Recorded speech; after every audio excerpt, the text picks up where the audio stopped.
This is the Content Marketing Podcast, episode number 37, Busting the Myths Around Viral Content. Hello and welcome to the Content Marketing Podcast, the show where we help you attract and retain business through the power of quality content. I'm your host, Rachel Parker of Resonance Content Marketing, and today is September 19th, 2013. Hello, and thank you for joining us today for episode 37 of the Content Marketing Podcast.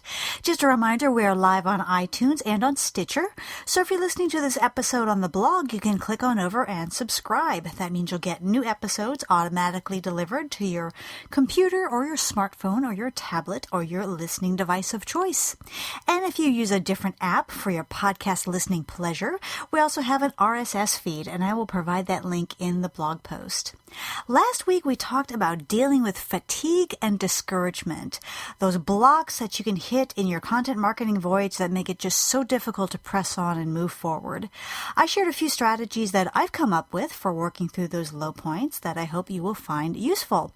So if you happen to miss that episode, please feel free to click on over and subscribe on iTunes and Stitcher, or you can go to the RSS feed and get all caught up. First of all, today I owe you an apology. Last week I indicated that our interview with Todd Henry about his new book, Die Empty, would be this week, but it's actually going to be next week on the September 26th episode. I got my weeks mixed up and I got a little overexcited and promised you Todd Henry this week, but he will be with us next week, I promise you. Speaking of which, Todd is not the only author we'll be talking with on future episodes. In October, we will be talking with Joe Polizzi. That will be a familiar name to those of you who follow the Content Marketing Institute and may have even attended Content Marketing World. Joe has a new book out called Epic Content Marketing. He'll be talking to us in October. And in November, I am so excited, we will be talking with Gary Vaynerchuk. He is publishing a new book called Jab, Jab, Right Hook, and he'll be talking to us about that in November. So, lots and lots of exciting stuff to look forward to. And if you know of any great books coming out whose authors you'd like to hear from on this podcast, do let me know, and I will see if I can get in touch with them and get those authors lined up as well. This week, I want to talk about a myth that is plaguing the content marketing community, and that is the myth of viral content. You know, so often I will sit down with a new client, and before they want to talk about audience, before we talk about their goals, before we talk strategy, they say right off the bat, we want to make a viral video. And usually at that point, I excuse myself so I can enjoy my face palm in private because I don't know how this happened, but somehow the idea of the viral video or viral content has become like a holy grail for content marketers. And, you know, the idea that you create this one video or this one infographic or this one great piece of content that gets 1 million views on YouTube or gets shared 1 million times on Facebook. The idea that if you could get to that level, then all your dreams will come true and you'll be set for life. And that's not true. And I think we are spending, we marketers as a whole are spending a lot of time and energy and yes, money kind of chasing that viral dream that is pretty, you know, it doesn't happen every day. There's I don't know the chances of one piece of content going viral, but they are very, very small. So I'm going to talk about 3 of the myths that are surrounding viral content, and then we'll talk about ways that we can redirect those efforts into more productive directions. So the first myth that I want to talk about is that you can create viral content. You cannot create viral content. I cannot create viral content. No one can create viral content. You create the content, and then the Web 2.0 will decide whether or not it becomes viral. And I compare that to a filmmaker saying, I'm going to make a blockbuster movie. Well, you can't. You can make the best movie you can. You can include elements of films that have become blockbusters, but at the end of the day, the market will decide if your film is, an Avatar or a Lone Ranger. So this idea, we want to create a viral video, we want to make a viral infographic. I think that's a really it's a very dangerous territory, because you can put so much effort and time and money into this one piece that you think is just going to solve all your problems. And, the odds of it becoming viral are very, very small. And, there's no such thing as creating a viral piece of content. So that's one myth that we need to let go of. Myth number 2, one viral hit can make you a content marketing superstar. Just remember, folks, when we talk about the web 2.0, and even other, offline content marketing efforts, we are dealing with tiny, tiny, tiny attention spans. And sometimes when we create this content that we want to go viral, we think that people are going to see it and say, wow, I'm going to go out and buy whatever those guys are selling, or I'm going to go to their website and inquire about their services. And that rarely happens. So if in the event that your content does go viral, about 95 to 99% of the people who see it are going to watch it or look at the infographic and may like it, may share it, and then they're going to be on to the next thing. So one viral hit, even if your content does go viral, it's not going to make you a superstar overnight. And if it does, you will have your 15 minutes of fame. Actually, on the web, it's probably 15 seconds of fame, and just kind of fade back to wherever it was you came from. Myth number 3 is that viral content will drive sales.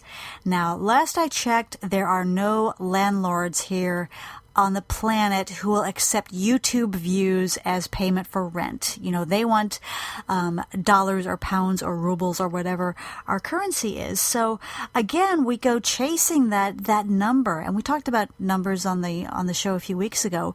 We go chasing after that number as if once we hit that, it's going to be smooth sailing from here on out, or our quarter is going to be made. And really, the kind of content that goes viral has nothing to do with any kind of business. I'm thinking about, what viral videos have come up recently? The Gangnam Style video, the music video. There's another one called The Fox that was done by a Norwegian band that is the next the viral music video sensation.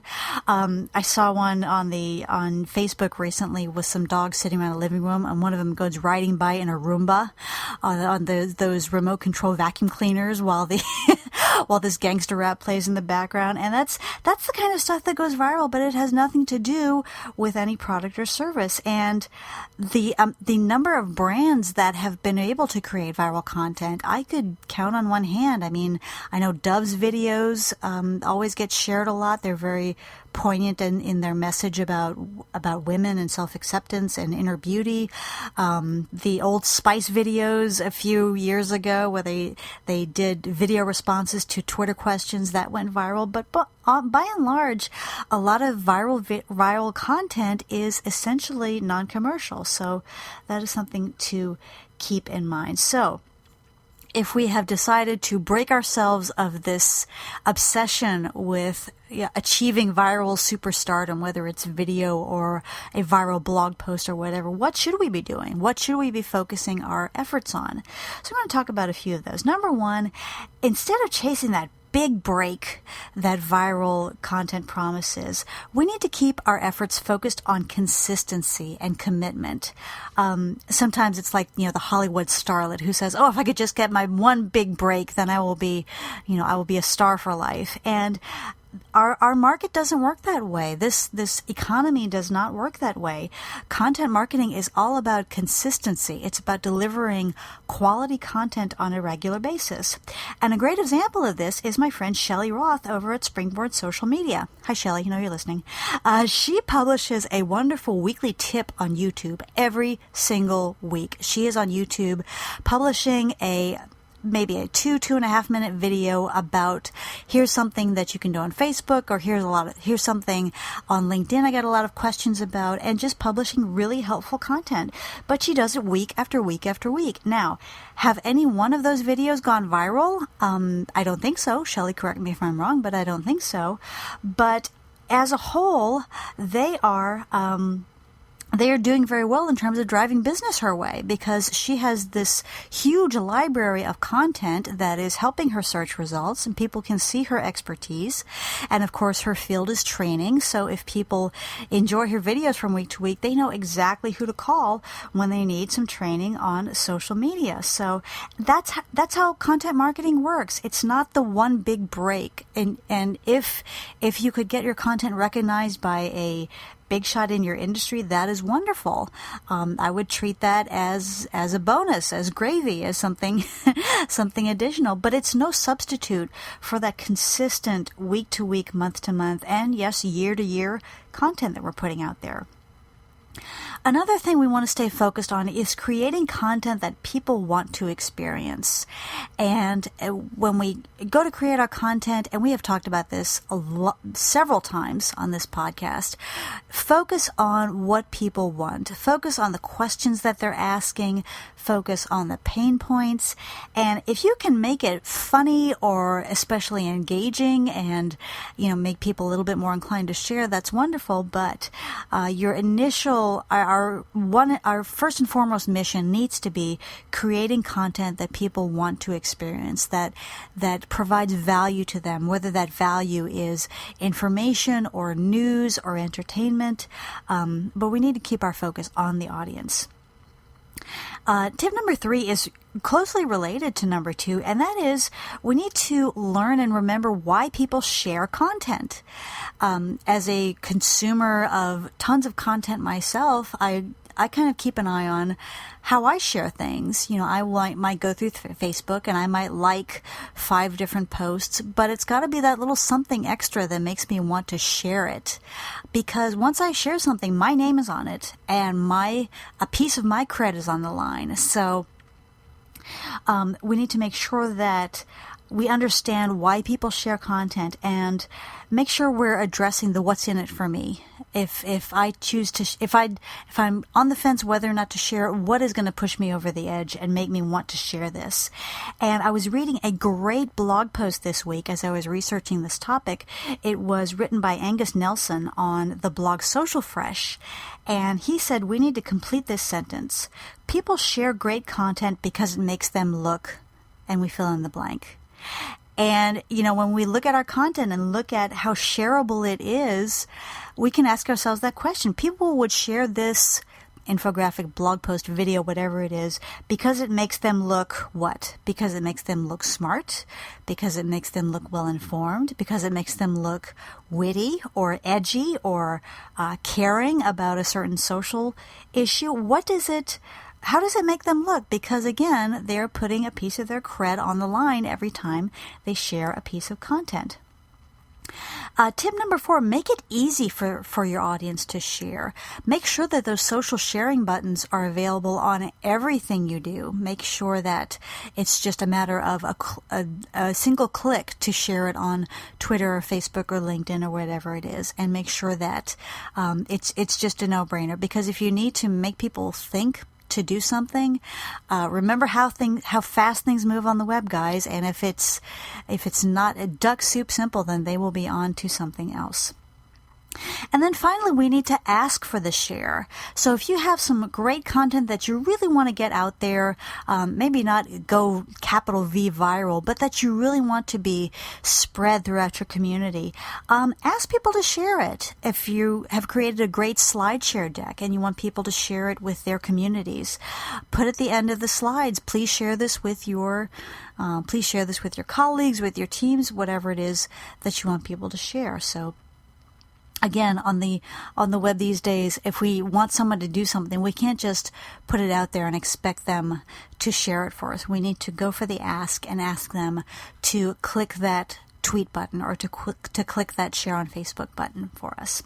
So I hope that kind of clears up the myths that are surrounding viral content right now. And I would have thought that this kind of went away, but it is still such a widespread obsession among marketers, just chasing that viral dream, that holy grail that is the viral video that racks up 1 million hits on YouTube. And, as I said, the odds of any one piece of content becoming truly viral are infinitesimally small. I hope I said that right.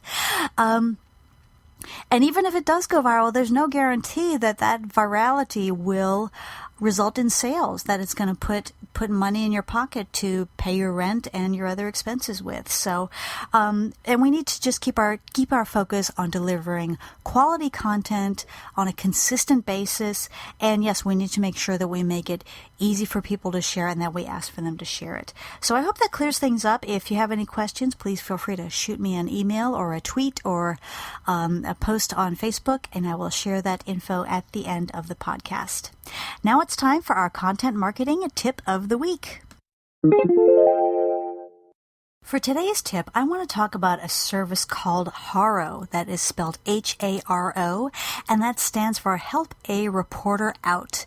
It is a service that connects reporters and bloggers and other content creators with sources of expertise for pieces that they're working on. So, for example, if someone is writing an article for USA Today and they want to focus on small businesses adapting to the new healthcare laws here in the United States, well, that person could put out a request on Haro saying, I want to talk to people in this kind of organization who have this level of expertise and who can answer this, and this question. And what happens is they submit that request, and Help a Reporter Out sends out emails twice a day with an aggregation of the day's requests. And there are actually specialized Haros. So it could be business and finance, it could be travel, it could be other specialties. And anyone can respond to these requests. So what you would do is you would sign up for the alerts, and you would get those twice a day. And in the morning and the afternoon, every day, you would get these emails in your box, and you would just look through and see if there is any requests out there that are tied to your specific area of expertise. You can respond to this request, and then if the reporter decides to use your information or to use your quote in his or her article, that is such a benefit to you because it increases your exposure, and it also improves your credibility as a thought leader in your field. And that if you yourself are creating some content that you need some specialized expertise, you can put out a request yourself. Just contact Help a Reporter Out and submit a request. So it's really a win-win on both sides. It's great for reporters and bloggers, and it's great for those of us who are trying to improve our status as thought leaders. So go ahead and head on over to the website. It is helpareporter.com. That's helpareporter, no punctuation.com. You can sign up for those free alerts, which you will get twice a day, and then you can look through and find opportunities for you to help a reporter out. Okay, campers, that is it for me this week. I hope you've enjoyed this episode of the Content Marketing Podcast. Again, apologies on the mix-up with the Todd Henry interview, but rest assured that will be here next week on the September 26th episode. If you like what you've heard today, please feel free to subscribe on iTunes or Stitcher or via our RSS feed. And if you really like what you've heard, please leave us a quick review on iTunes. I would so appreciate it. For more information about content marketing, you are welcome to visit our blog at resonancecontent.com/blog, where you'll also find links to our pages on Facebook, LinkedIn, Twitter, YouTube, and other social networks. If you'd like to email me a question to cover in our tip of the week, you can contact me anytime at rachel@resonancecontent.com.